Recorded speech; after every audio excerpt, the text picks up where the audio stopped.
لا نعبد إلا بما جاء في سنته وشرعه، فنحن نشهد أنه لم يدع خيرا إلا وأمرنا به، ولا شرا إلا حذرنا منه.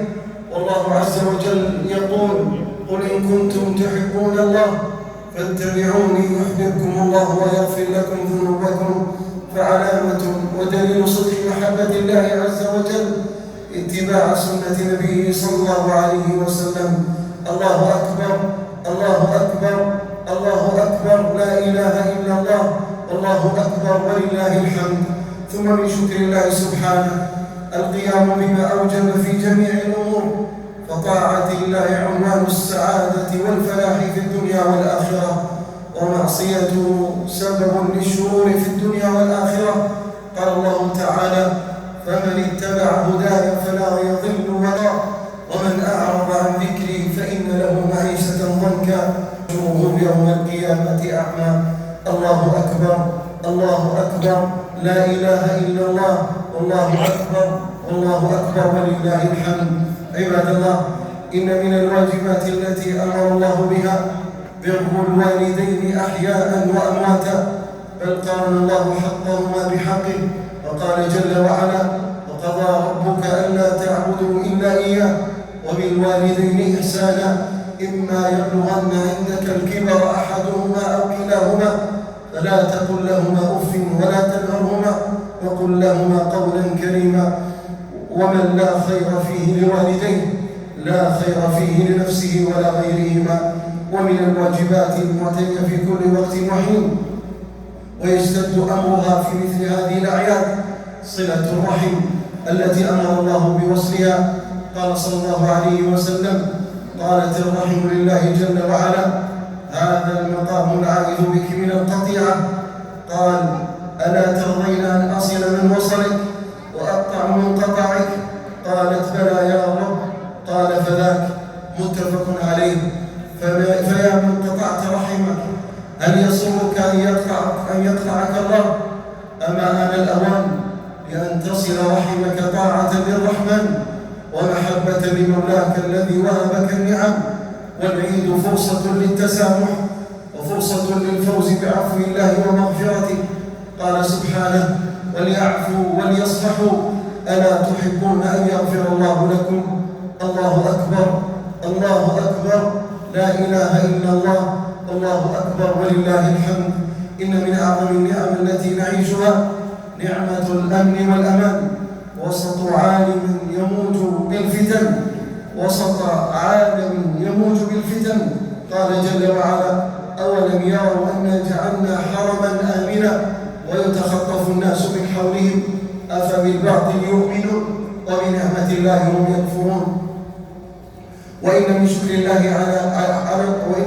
الله علينا نعمة الأمن والمحافظة عليها والبعد عن كل ما يهددها أو يضعفها، ومن ذلك الحذر من الشائعات وعدم نشرها أو تداولها والتثبت من الأخبار قبل نقلها، فإن الكلمة أمانة والخبر مسؤولية. وقد قال النبي صلى الله عليه وسلم: كفى بالمرء كذبا أن يحدث بكل ما سمع، فليس كل ما يسمع ينشر وليس كل ما ينقل يكون حقا. وإن من شكر الله سبحانه البعد عن الخوض في الأحداث والأزمات في المجالس والمنتديات ووسائل التواصل وتحليل الوقائع أو استباق الجهات المختصة في بيان الحقائق، فإن الله أمرنا برد الأمر إلى أهله ونهانا عن الخوض فيه. قال الله تعالى: وإذا جاءهم أمر من الأمن أو الخوف أذاعوا به ولو ردوه إلى الرسول وإلى أولي الأمر منهم لعلمه الذين يستنبطونه منهم. فالأمور عامة ولا سيما ما يتعلق بالأمن والخوف أمرنا ربنا برده إلى ولاة الأمر وأهل الاختصاص. واعلموا أن حفظ الأمن مسؤولية مشتركة تبدأ من الفرد بالكلمة الصادقة والموقف الحكيم. أقول ما تسمعون وأستغفر الله العظيم لي ولكم، استغفروه إنه هو الغفور الرحيم.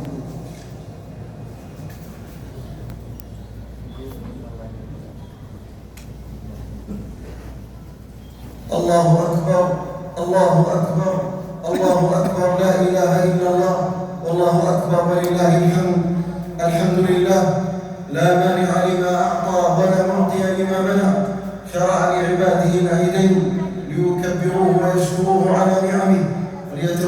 بالفرح والمباحات تعظيما لله وشعائره، وأشهد أن لا إله إلا الله وحده لا شريك له ولا ند له، وأشهد أن محمدا عبده ورسوله المبعوث بخير ملة. أما بعد، فإن العيد يوم شكر وحمد. قال الله تعالى: ولتكملوا العدة ولتكبروا الله على ما هداكم ولعلكم تشكرون. لا يوم معصية وذنب، فلا تجعلوا أيام الأعياد أيام معصية بالنظر إلى ما حرم الله أو سماع ما حرم أو فعل ما نهى عنه، بل اجعلوا يومكم شكر وحمد لله وفرح بما أباحه الله. الله أكبر، الله أكبر، لا إله إلا الله، والله أكبر ولله الحمد.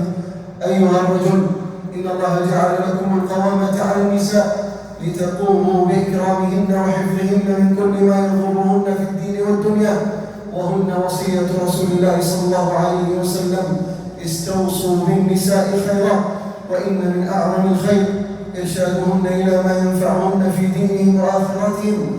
قال الله تعالى: يا أيها الذين آمنوا قوا أنفسكم وأهليكم نارا وقودها الناس والحجارة.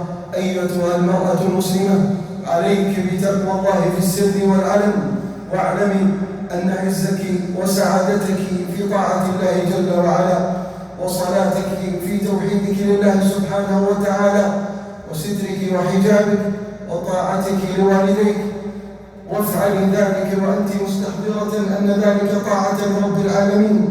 قال الله تعالى: يا أيها النبي قل لأزواجك وبناتك ونساء المؤمنين يدنين عليهن من جلابيبهن. وقد جعل الله حجاب المرأة لباسا يسترها في الدنيا والآخرة، فهو حجاب تطيع ربها في لباسه وليس زينة تتزين به. ومن أطاعت ربها فلتبشر بالخير في الدارين. قال الرسول صلى الله عليه وسلم: إذا صلت المرأة خمسها وصامت شهرها وحفظت فرجها وأطاعت زوجها قيل لها ادخلي من أبواب الجنة شئت.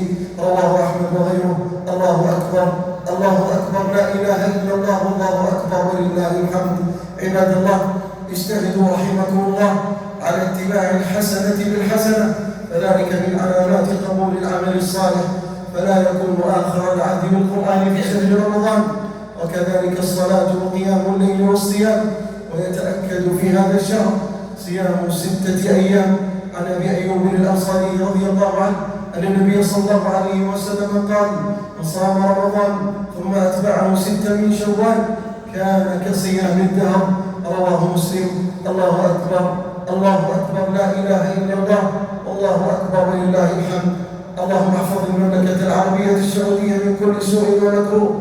اللهم أدم علينا نعمة الأمن والأمان والاستقرار، واجعلها سخاء رخاء وسائر بلاد المسلمين. اللهم اجعل في هذا الشهر، اللهم اجعلنا في هذا الشهر من الفائزين المفلحين. اللهم إنا نسألك الهدى والتقى والعفاف والغنى. اللهم اغفر لنا ولوالدينا ولأزواجنا وذريتنا ومن لهم حق علينا. اللهم اغفر لنا ما قدمنا وما أخرنا، واهدنا وسددنا، واجعلنا صالحين مصلحين يا رب العالمين. اللهم اعز الإسلام وانصر المسلمين، وأذل الشرك والمشركين، واحم حوزة الإسلام، واجمع كلمة المسلمين على الحق يا رب العالمين. اللهم آمنا في أوطاننا، اللهم آمنا في أوطاننا، وأصلح اللهم أئمتنا وولاة أمورنا، وأيد بالحق إمامنا ولي أمرنا. ربنا تقبل منا إنك أنت السميع العليم، وتب علينا إنك أنت التواب الرحيم، واغفر لنا ولوالدينا ولجميع المسلمين. اللهم لك الحمد كثيرا في الأولى والآخرة. وصل اللهم وسلم على نبينا محمد.